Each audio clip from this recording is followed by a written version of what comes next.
Morning. I will be reading Proverbs chapter 12, verses 18 through 23. There is one whose rash words are like swords thrust, but the tongue of the wise brings healing. Truthful lips endure forever, but a lying tongue is but for a moment. Deceit is in the heart of those who devise evil, but those who plan peace have joy. No ill befalls the righteous, but the wicked are filled with trouble.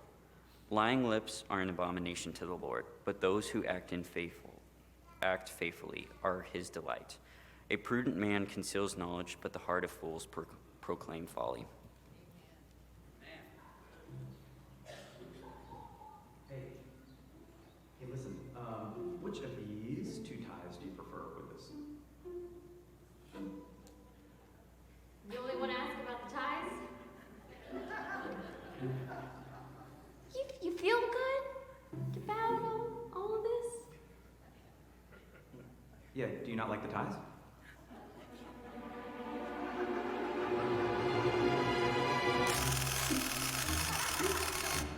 What?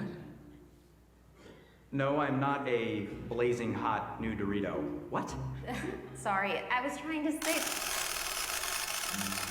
No, I am not going for a young Cuban Kris Kringle look. No, I'm not. The pocket's not real. It actually doesn't go down all the way, so yes, I had to safety pin it. This is foreign. It's Italian, actually, and the guy's trunk had a bunch of these shirts in his Fiat. No, you didn't just say that. Ketchup bottle? Yeah, that's hilarious. I do so have the figure for this outfit, and you know it! You are just gorgeous, and I love you, but you are so mean. I have offered you my soul, and you have crushed it! The beige tie. Beige? This one? Yeah.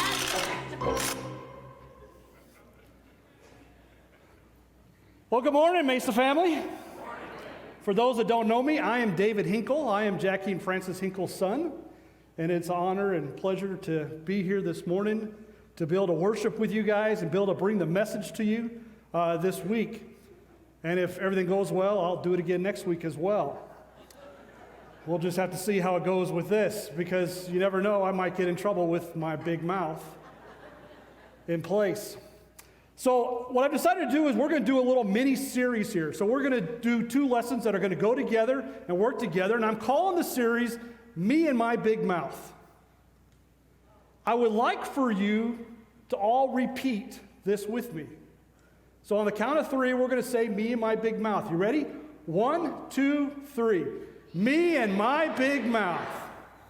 Now then, what I want you to know is what you didn't say. You didn't say my wife's big mouth, my husband's big mouth, my children's big mouth, my parents' big mouth, my boss's big mouth, my coworker's big mouth. You said me and my big mouth. We're going to be trying to see what we can do to work on ourselves over the next 2 days, or next 2 weeks, looking at our mouths. And in order to get started with this, I have to teach you one other thing that we have to do. And that is quick to listen, slow to speak. We're going to look at what James has to say about the tongue today. And looking at that, but there's something with this that I want you to learn and think about over the course of this next week. Because when you say quick to listen and slow to speak, there's a hand motion involved with this. A hand motion to be able to do this. I want you to, everybody, to take their hands, put them down to your side, kind of form a fist, if you will. And I want you to say, quick to listen and slow to speak. And open those hands when you say quick to listen. You ready? Quick to listen and slow to speak. You see, we have a tendency when we get into a discussion, I'll just call it a discussion with someone, we have a tendency to close up, to be able to make a fist, that we close up. Not only do we close up our hands, but we have a tendency to close up our heart and close up our ears as well. And James tells us, be quick to listen and slow to speak. And so we need to learn how we need to open ourselves up when we're in these conversations. When we're having these types of conversations, we need to be able to open ourselves up, to be able to listen to what the other one says. And I know we all want to be heard. That's really what it's about. We want to be heard. And not only do we want to be heard, we want to be understood as well. And often in our discussions, we have the thought process that we may not agree, but I want you to make sure you listen to me because I have something to say. My truth is better than your truth. So James tells us in James chapter 1, starting in verse 19, he says, "My dear brothers and sisters, take note of this." Now, who is James speaking to? Brothers and sisters. That includes all of us. And he wants to reiterate that by the next words. He says, everyone should be quick to listen and slow to speak. So I thought maybe I would try to help out with a little bit of some advice here as we get into discussions like this with different people. And the thought process is that we need to be curious. When we're having conversations with each other, we need to be curious about the other person. And maybe we just simply need to ask a question in these conversations because we need to take time, as James has told us here, that we need to be quick to listen. So maybe we need to ask questions. Maybe we need to ask 3 questions to be able to get to know where the other person's coming from, their point of view of why they're saying what they say. Because what I found out is that we all have a tendency to believe what we believe. We know what we know. And we don't always know what the other person knows or what their background was, what has caused them to believe the things that they believe. So we need to get to know each other and be able to listen to each other. You see, because the quicker I listen, the better chance for me to learn. I heard about 2 weeks ago a very good example of this. It's a golfing example. I don't know how many of us are golfers, but I'm not. But when you get on the putting green, when you're there on the putting green and you have this shot just like this lined up with the hole there, what do you have a tendency to do? You have a tendency to get down, take a look. Okay, I'm going to line it up right there. And then you end up walking around the green and you take a look at how the green is laid out there for how your ball is going to go. And then a lot of people actually go to the other side of the cup and look back at your ball and see where it is. Oh, there's a little hill right there. I didn't see that from over there. So I need to take my ball a little more to the right because it's going to cut left. And we begin to figure this all out. Well, it's the same thing with relationships. We need to be able to get to the other side, get to the other person's point of view, the other person's perspective. That's why we need to be quick to listen and slow to speak, to be able to understand where they're coming from and what they're doing. Because sometimes we think it's more important to be right than to be right with each other. So often we want to be right. I know my truth is right, so I need to tell it. And instead, we need to be really working on being right with each other. And so being right doesn't really matter, does it?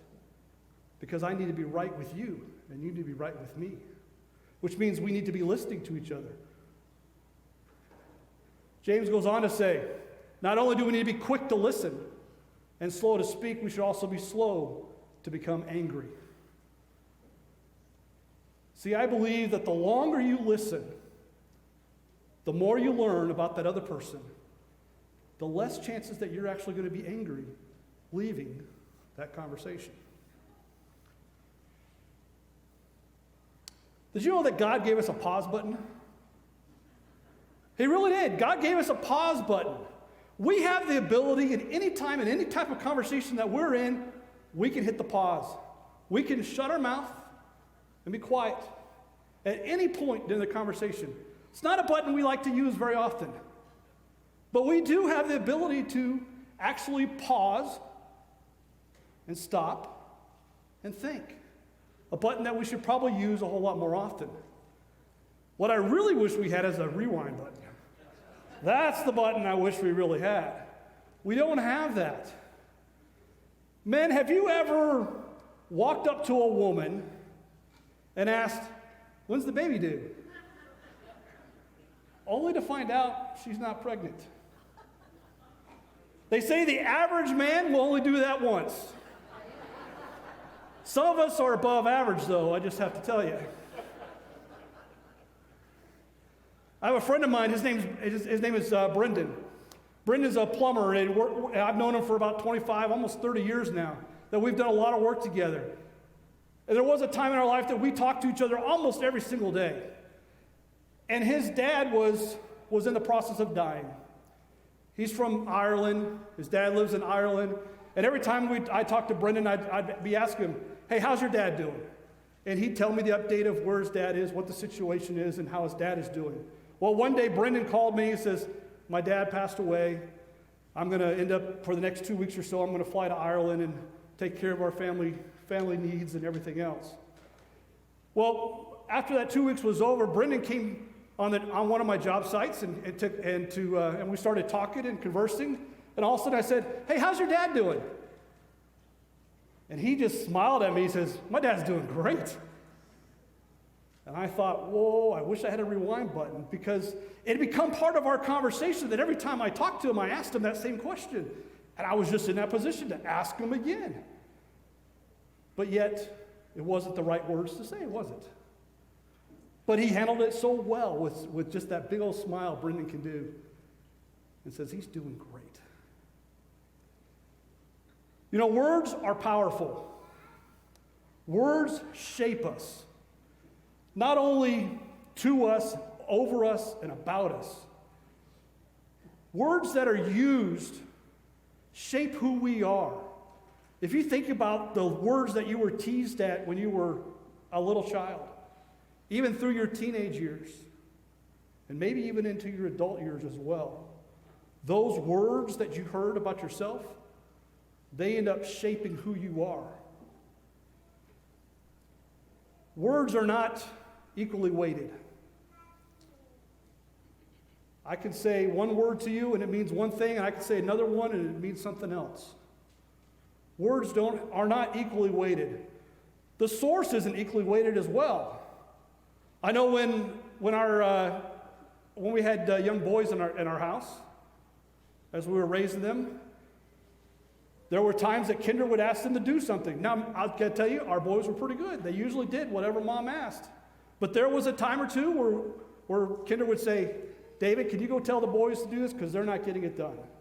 What happens? Dad comes in, Dad says it, and it gets done. I don't know why, but it seems like Dad's voices seem to weigh a whole lot more than others. There was a young man that, I say young man, he's now in his 30s, but I've known him since he was about 10 or so. His dad died at a very young age, and we've had multiple conversations over the years. And in one of those conversations, he said to me, he says, thank you for telling me that. I really appreciate it, but I really wish my dad was here to say those words to me. You see, the sources aren't equally weighted. Also, recovery time is not equally weighted as well. I might be able to say something to you and it means one thing and you're over it in 5 seconds. But I turn around and I say the same thing to you, and it may take 2 months, 3 months, 4 months, a year, a lifetime to recover.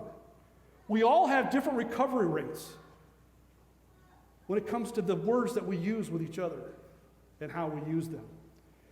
See, so often we just say, well, I'm sorry. I'm sorry. I'm sorry that I said those things, and that's a good thing for us to do. But we often say, I'm sorry. And what we want is, we want this. We want to know why we're not back to the way it was before I said I'm sorry. You know, before I said what I said, if I apologize for that. Why aren't we back to where it was? Because it takes time for people to recover when they hear those types of things. You know, if we walked outside here and I showed you my truck and had you get in my truck and I accidentally slammed your hand into my truck door, of course I would immediately open it up and your mangled hand would be there, right? And I'd say, I'm sorry. Does it fix your hand? No, we end up having to go down to the ER, right? And it takes time for your hand to heal. The same thing is about us as well.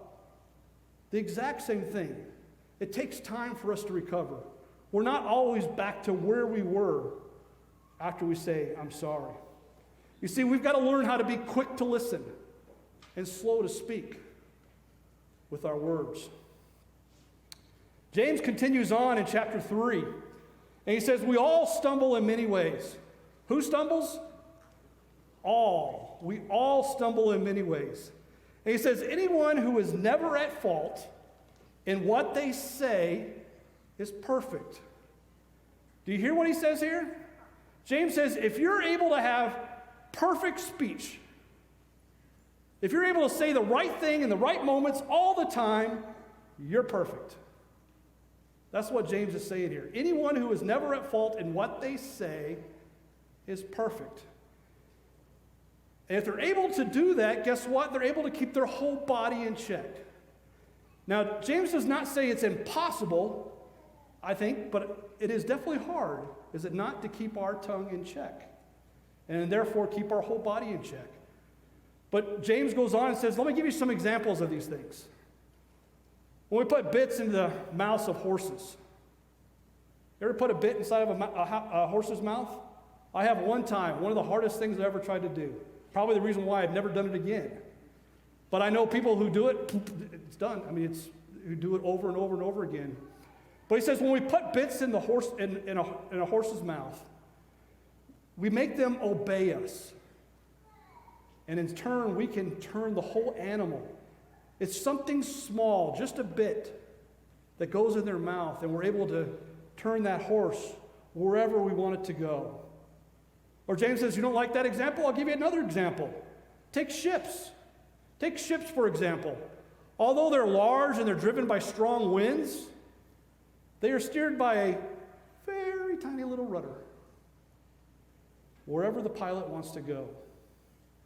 I have a picture here of an ancient Roman ship. This was an ancient Roman cargo ship. And if you look here in the back of the ship here, there's I'm going to call it a paddle that drops down. That's actually the rudder. The rudder would stick down, and there would be a pilot that would stand up there on top, and that rudder would come up, and there would be a stick that would come over, and he'd have the ability to be able to turn that ship. And that rudder would just turn that ship anywhere they wanted to go. And when you look at comparison, that's pretty small when it compares to the whole entire size of the ship. And that's James's point here. Small part, big influence. Small part, big influence. So he continues. Likewise, the tongue. The tongue's a small part of the body, yet it can have great boast. I don't know if you've looked at your tongue lately, but your tongue's kind of one of the ugliest things of your whole body, when you think about it. At least I think so.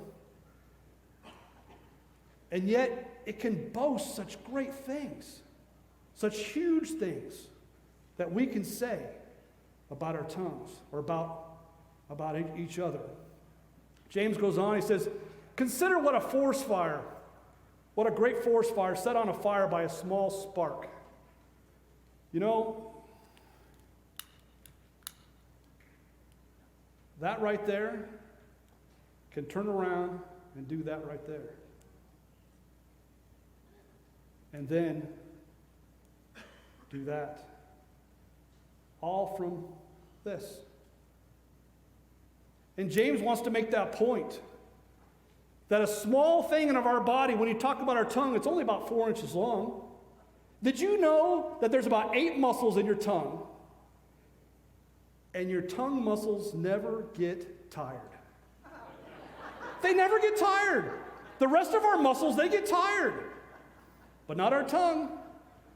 And guess what? Most of us are born with our pilot light lit. Ready to start using those words up, right? Using those tongue muscles. James goes on and says, the tongue is also a fire, a world of evil among the parts of the body. James says, you want to know where evil is in your body? Just look at your tongue. Take a look at your tongue. That's where you want to start at. Why? Because it corrupts the whole body. The tongue has the ability to corrupt the whole body. Parents, with our little ones, when they mouth off at us, and do we put the tongue in timeout, or do we put the whole body in timeout? When we have teenagers and they mouth off at us, do we ground the tongue, or do we ground the whole body? We have a tendency to ground the whole body, and James is saying here, the tongue can corrupt the whole body. It sets the whole course of one's life on fire. Back to this fire analogy. The whole body can be consumed by the words in which we say, and can set our course and set our direction. But often we just say, well, I was just defending myself. That's all I was doing. I was just defending myself. And how were you defending yourself? With more words, which typically get us into more and more trouble, right? We've got to be quick to listen and slow to speak.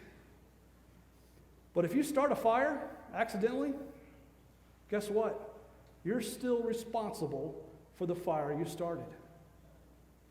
So many of us have scorched fires in people's lives by the words that we choose to use, by the way we say things to them.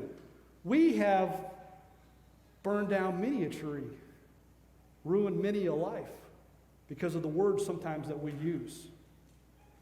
James goes on to say in verse 6, it corrupts the whole body, it sets the whole course of one's life on fire, and itself is set on fire by hell. And when he uses the word hell, he's not talking about a place of torment. He's actually talking about the person who runs the place of torment by the devil or Satan himself. In other words, have you ever said something and you went, where in the world did that come from? That was probably Satan putting that in you in some form or another. And that's what James here is calling out, that those things come from Satan. Now, James goes on and kind of changes the subject, but not really. He says, all kinds of animals, birds and reptiles, sea creatures, they're being tamed, and they've been tamed by mankind. And what he's saying, he's not talking about domestication here. He's talking about the animal kingdom world. Are we afraid of tigers coming and taking over the world? Or are we afraid of elephants coming and taking over the world? We might be afraid of apes, though, because I saw something one time about apes.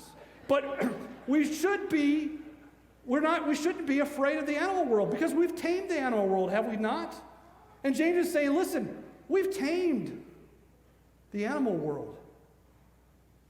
But he says, but no human being can tame the tongue. He says the tongue is untamable. Matter of fact, it's a restless evil full of deadly poison, is what James would go on to say. Our tongue can get us into so much trouble. James continues this thought. He says, with our tongue we praise our Lord and Father, and with it we curse human beings who have been made in God's likeness. We sing here and worship God today, praising God, but yet then we walk out to our cars, get in the car, and to each other, do we not? And James wants to point out that this is an unnatural thing.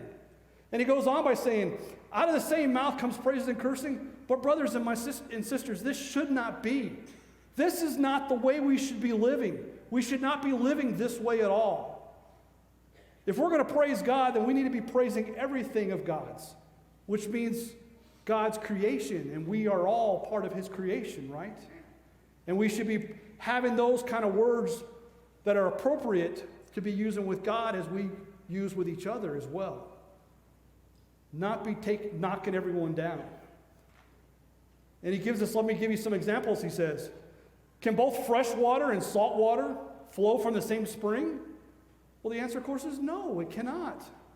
And he says, my brothers and sisters, can a fig tree bear olives, nor a vine bear figs? No, it cannot. And neither can salt spring produce fresh water. James wants to point out here to you, this is natural things. And it's unnatural for a fig tree to produce olives or for salt water to come out of a freshwater area. That's unnatural. What else is unnatural? Is our mouths singing praises to God and turning around and saying whatever it is we want to say to each other. That's not of a godly nature. So James, how do we fix this? What's the answer? How do we do this? Well, James will tell you, that's it. That's the end. Because after this, James immediately goes into a whole other subject matter. So, I think really what James here is trying to teach us, or trying to tell us, is there is no once and for all solution. We all have different experiences. We all have different ways of handling things. And so there's not a one for all solution. Although I did come up with one. I'm not sure that we want to do it, but I did come up with one. So what do we do? What do we do? Well, I came up with 3 ideas that I want to share with you this morning. That is, remember, surrender, and confess. Remember. We need to remember that our words are powerful, that we are powerful people with the words that we can use. We have untold power with the words that we can use. We need to remember how powerful our words can be to each other. We also need to surrender. We need to surrender our words back to Jesus, back to God. You know, this whole Christian living, this whole Christian life is about surrender. Surrendering ourselves, rescinding our bodies back to God, and allowing Him to have control over everything. Because in baptism, what do? We died to self. We rose for Him, right? And we need to remember that we need to surrender our tongues. I came up with a little prayer here that I'm going to challenge you this week. I'd like for you every day this week to say this prayer. Add it to your prayer list of other things that you pray for as you pray. It's real simple. Heavenly Father, remind me to be quick to listen and slow to speak. Turn those things over to God. We also need to confess. When we say something that we shouldn't be saying, we need to immediately apologize. Immediately get the record straight. Immediately hit that pause button. I'm sorry for what I said. So often we've grown up in a situation where we just repeat whatever our parents have done, or we repeat whatever our circle of friends are doing.